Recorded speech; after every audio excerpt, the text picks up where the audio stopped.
Год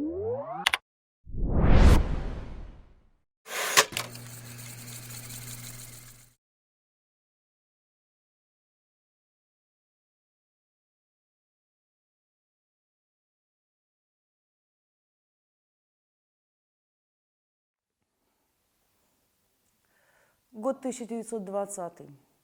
После 2 лет скитаний по всей стране Мандельштам возвращается в родной Петербург, в город его детства, в город его юности, в город его поэзии. И поселяется он здесь, на пересечении Невского проспекта и Мойки, в бывшем особняке Елисеева. Тогда его называют Домом искусств, потому что здесь живут представители творческой интеллигенции, художники, писатели, поэты, переводчики. Правда, тогда, в 1920 году, это здание заброшенного банка. И комнаты, которые давали писателям и художникам, это не парадные залы, это маленькие комнатушки при кухне. Но все равно было ощущение, что здесь можно жить. Мандельштам так напишет об этом. «Мы жили странной семьей, сонные и одичалые, полупомешанные на пайках.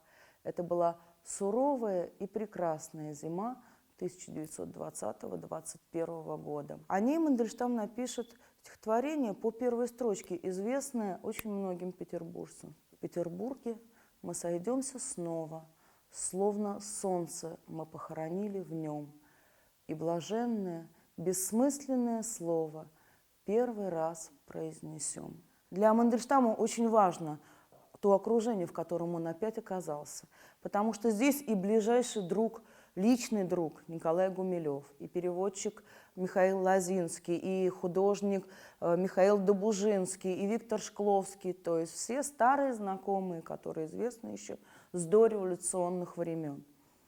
Хотя город уже совсем другой. И имя у города было другое. Он называется Петроградом, но Мандельштам это имя не принимает. Он никогда в своих стихах свой город Петроградом не назовет.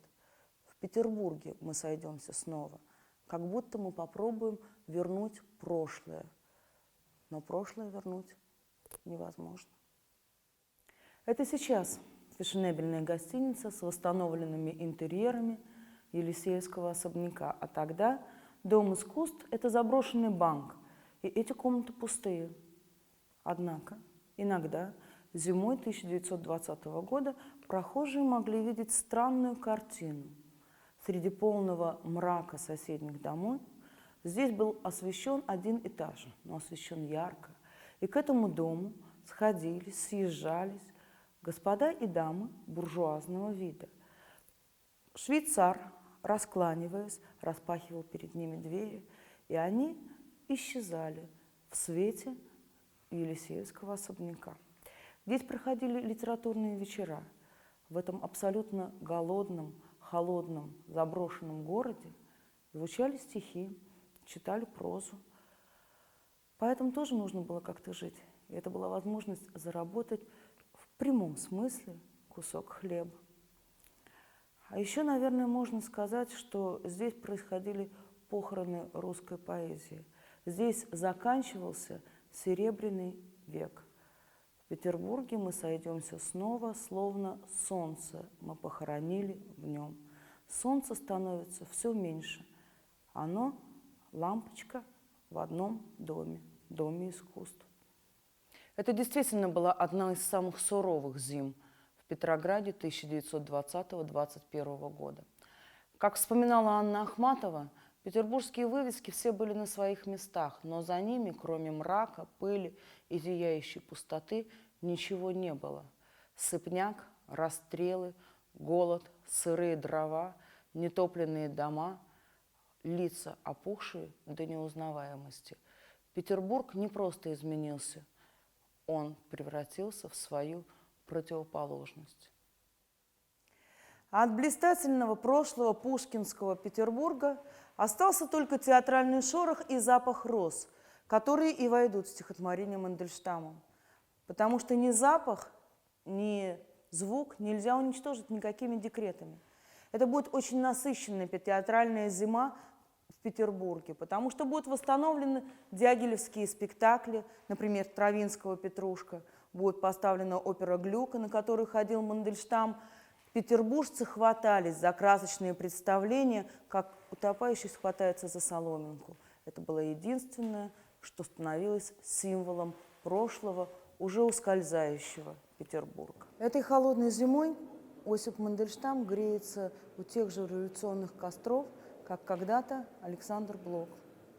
Но зима закончилась, наступила весна с ее белыми ночами, которых Мандельштам уже не увидел, потому что он уехал весной 1921 года отсюда, из Дома искусств, в Тифлис. И там он узнал о смерти Александра Блока и гибели его близкого друга Николая Гумилева. Тогда он напишет: «В Петербург я больше не вернусь. Со смертью Гумилева Петербург окончательно превратился в город мертвых. Рухнуло мы». В Петербурге удалось сойтись, но лишь на мгновение между двумя вечностями. Единственное, как можно было жить, это сочинять новые стихи, искать новые слова для этого нового мира. И они родились здесь, в этом Доме искусств. Как потом сам Мандельштам напишет, город оказался лишь сном, покровом, накинутым между двумя безднами. И от этого единственного мгновения счастья останутся только бессмертные стихи Осипа Мандельштама.